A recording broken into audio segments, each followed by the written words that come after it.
Bonjour, voici les principales nouvelles du 1er juillet.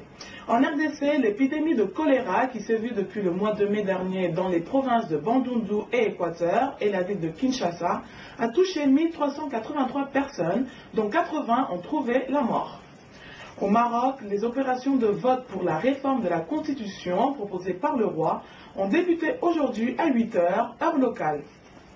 En Guinée équatoriale, le départ de Mouammar Kadhafi était hier au centre du 17e sommet de l'Union africaine, notoirement divisé sur la guerre de l'OTAN en Libye. En Côte d'Ivoire, le Premier ministre Guillaume Soro a préconisé jeudi à Abidjan la prise de mesures urgentes pour réhabiliter les structures sanitaires du pays. En Libye, le ministre français des Affaires étrangères, Alain Juppé, a assuré que la France, qui a reconnu avoir livré des armes aux rebelles libyens, n'avait fourni que des armes d'autodéfense, en conformité, selon lui, avec les résolutions du Conseil de sécurité de l'ONU sur la Libye.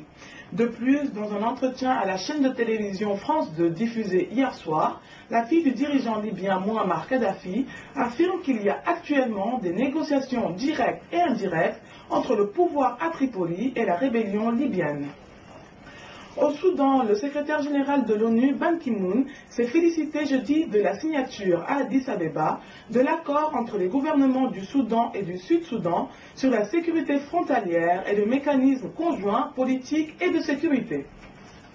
En Guinée, le ministre guinéen de l'administration du territoire et de la décentralisation, Alassane Condé, a plaidé hier pour le recensement intégral des électeurs en vue de l'organisation des élections législatives d'ici fin d'année 2011. Et au Sénégal, l'ancien Premier ministre sénégalais Idrissa Seck a annoncé jeudi sa candidature à l'élection présidentielle de février 2012.